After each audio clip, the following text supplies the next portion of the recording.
Alright, what's up guys? Welcome back to the channel. This is your boy Finn, back with another Diablo Immortal video. And actually for today's video, we are going to be talking about a PvP build. Well, it's not yet optimized guys. I'm still working on all the new essences as of now, but um, we will be testing out the new chest essence, which is the transfusion. I'm gonna show it to you guys later. So sorry I was not able to post anything in the past few days. I'm still working on completing all the essences so I can maybe made a PvE build, because it's pretty much I guess a PvE skill that we have for the Blood Knight. But for now, we'll talk about the PvP and all the essences, the set items, and all about it. So let's start with the skills that I am currently using. Of course, we are going to be utilizing Abomination build here. So Abomination, I'm using Mephitic Cloud, Whirling Strike, and Transfusion. As you can see guys, I actually sacrificed the Sanguinate, the invulnerability in this skill, and also the Shred of Night. If you've seen my last video for the PvP, which is this one, I am using Shred of Night for the evasion. So for this one, we are going to be sacrificing the evasion from Shred of Night and also the invulnerability from Sanguinate. So we are using these 4 skills, and for primary, we're going to be using Shadow's Edge as well. So let's go over the essences. So for the helm, I am going to be using Blood Fist. It's actually this one. If we have a read here, Mephitic Cloud, this one, Blood Fist. Mephitic Cloud now damages nearby enemies and drains their life. And then Mephitic Cloud damage is increased by 18% if it's awakened. Mephitic Cloud cooldown is reduced to 10%. So it has a life drain effect on it. Now I'll go ahead and explain guys why I'm using life drain skills right now. So it's because of this one, the new Inferno 8 essence, which is Skin Upon Steel. So it's actually a transfusion skill, and now if we have a read here, it's thirsting shield. Transfusion now grants only you a shield and immunity to knockback while it remains active. While it remains active, all life drain restores the absorbed value of the shield instead of healing you.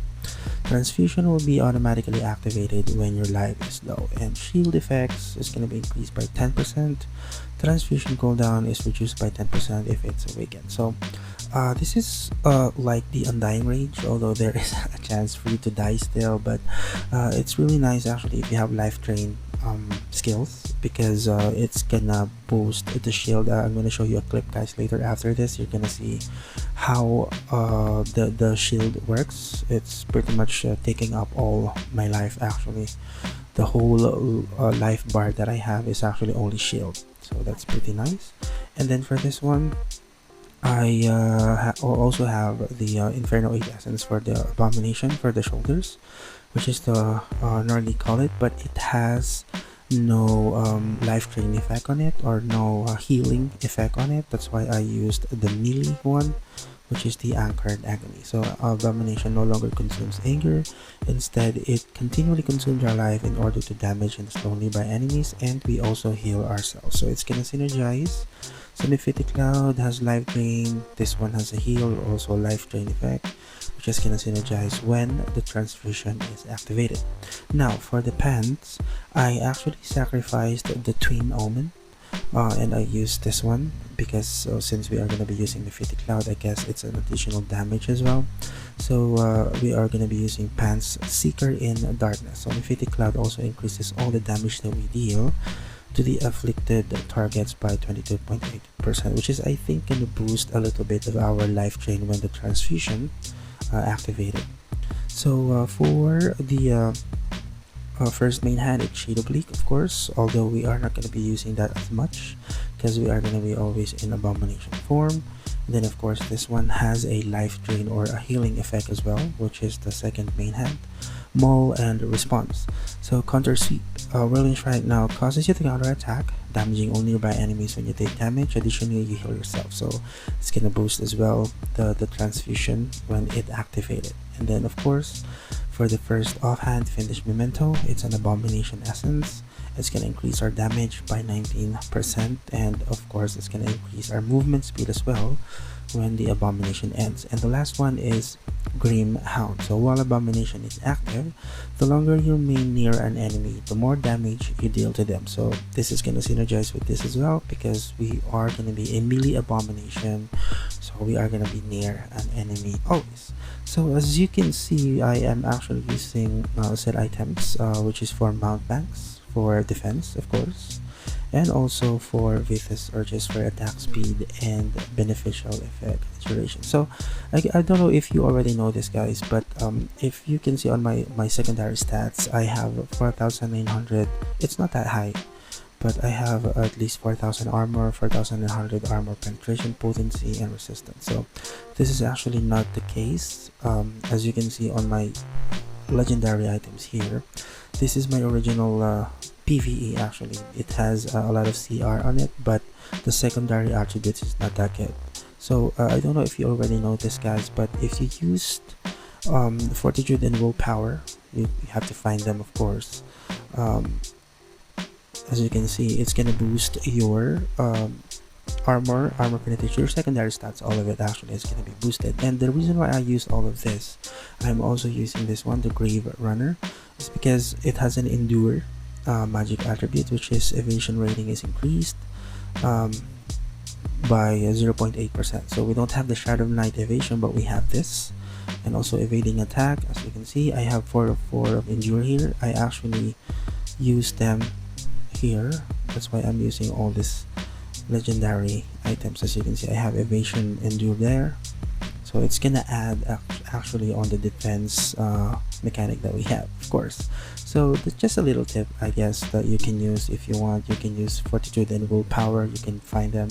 And then for the legendary gems, I'm still using the same, of course, Bottled Hope, Wolf Heart, Colossus Engine, BSJ, Blood Flow, Railing Consequence, and Void Spark, and of course Gloomcast. And since we don't have the Twin Almonds, I guess we can actually use the Falter Grass, if I'm not mistaken. That's the one that prevents stash kill when we crit hit.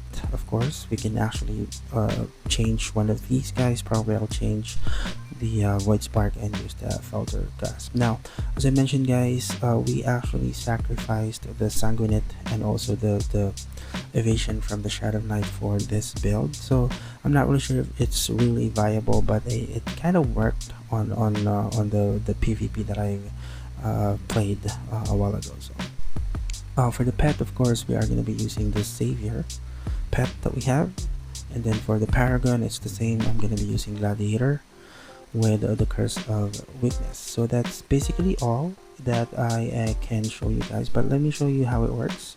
So we can just actually activate Whirling Strike and Mephitic Cloud and go into a to a clash, as we call it. We just go to a clash, as we call it, and then even if we are on abomination form, the transfusion is actually going to be activated automatically when our life drops a little low, so which is kind of nice. Now we can't keep the two of these skills, Rolling Strike and Mephitic Cloud, 100% uptime, of course, during battlegrounds, since it's strifed, but I guess it works actually. And you have to really make sure that some of your items has some skill cooldowns reduction and also beneficial effect duration, because the transfusion skill actually has a pretty long cooldown, as you can see, even if it's awakened, even if the chest is awakened. So I did not use the transfusion one on the headpiece, which is this one. I already got it, the Quench Watery, because I think what we need is another damage dealer. That's why I use Mephitic Cloud, and it has Life Drain as well. So I guess that's it for me, guys. I'll show you guys a clip. Hope that you will enjoy it, and I'll see you guys later.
Alright, well, as you can see, guys, I think it works. I think it's a little viable, but let me know, guys, what are your thoughts on this new essence of Blood Knight if you are a Blood Knight user, and if you are also using the trick of Fortitude and Willpower and the Evasion one. Let me know guys in the comments, and if you have any comments, suggestions, any concerns, or if you are from our server. I'm actually from Blood Raven or Ani. So I'll see you guys in the Sanctuary, and happy gaming. Like and subscribe.